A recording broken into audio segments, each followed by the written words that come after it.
نبوت ختم ہے تجھ پر، رسالت ختم ہے تجھ پر، تیرا دین ارفع و اعلیٰ، شریعت ختم ہے تجھ پر۔ امت مسلمہ کی وحدت عقیدہ ختم نبوت پر استوار ہے۔ وہ شخص جو جناب محمد رسول اللہ صلی اللہ علیہ وسلم کی ختم نبوت پر غیر مشروط اور غیر متزلزل ایمان رکھتا ہے وہی مومن ہے، چاہے وہ کسی بھی مسلک یا فقہ سے تعلق رکھتا ہے۔ لیکن جو شخص اس وحدت کو توڑتا ہے اس کا عقیدہ ختم نبوت سے کوئی تعلق نہیں۔ مرزا قادیانی کے دجل و فریب کو واضح کرنے کے لیے صرف اتنا ہی کافی ہے کہ اس نے 90 کے قریب کتابیں لکھی اپنی جھوٹی نبوت کو منوانے کے لیے، جبکہ حقیقت یہ ہے کہ جو نبی ہوتا ہے وہ کتابیں لکھتا نہیں بلکہ اللہ کی طرف سے اس پر کتاب نازل کی جاتی ہے۔ تو یہ سب سے بڑی جھوٹی نبوت کا یہ سب سے بڑا ثبوت ہے اس کا۔ تو اس کے ساتھ ساتھ ہی قادیانی جو ہیں وہ اپنے آپ کو دنیا کے اندر مسلمان منوانے کے لیے سر توڑ کوششیں کر رہے ہیں کہ ہم مسلمان ہیں۔ تو میرا قادیانیوں کو یہ مشورہ ہے کہ تم لوگ جناب محمد رسول اللہ صلی اللہ علیہ وسلم کو خاتم النبیین مان لو، پوری دنیا تمہیں مسلمان ماننے کے لیے تیار ہے۔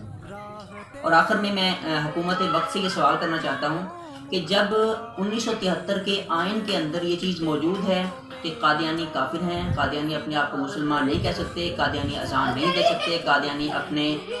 جو عبادت گاہ ہے اس کو مسجد نہیں کہہ سکتے، اور اپنے مذہب کو دین یا اسلام نہیں کہہ سکتے، تو آج قادیانی پاکستان کی سڑکوں کے اوپر، پاکستان کے گلی محلوں کے اندر یہ کیوں سر عام جو ہے وہ گھوم رہے ہیں اور اپنے مذہب کی دعوت دے رہے ہیں، لوگوں کو اس بات کی طرف جو ہے وہ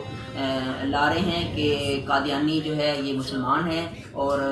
ہم لوگ مسلمان ہیں، ہم اللہ کو مانتے ہیں، رسول کو مانتے ہیں۔ تو یہ آج کیوں ہے ایسا؟ حکومت کو اس بات کے اوپر نوٹس لینا چاہیے، عدالتوں کو اس بات کے اوپر نوٹس لینا چاہیے کہ جب 1973 کے آنے کے اندر یہ ساری باتیں موجود ہیں تو اس سب کے باوجود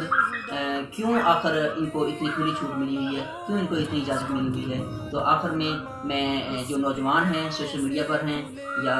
مختلف اداروں کے اندر پڑھنے والے ہیں، ان سے میں یہ کہنا چاہتا ہوں کہ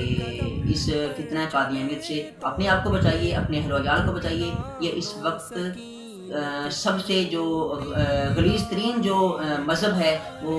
فتنہ قادیانیت ہے، وہ قادیانیت کا مذہب ہے۔ اس سے ہمیں بہت زیادہ بچنا چاہیے، کیونکہ اللہ کے نبی صلی اللہ علیہ وسلم نے فرمایا انا خاتم النبیین لا نبی بعدی، کہ میں آخری نبی ہوں، میرے بعد اور کوئی نبی نہیں آنے والا۔ اور ایک جو مومن ہوتا ہے، جو مسلمان ہوتا ہے، اس کا اس بات کے اوپر ایمان اور یقین ہوتا ہے کہ اللہ کے نبی صلی اللہ علیہ وسلم بھی اللہ کے آخری نبی ہیں۔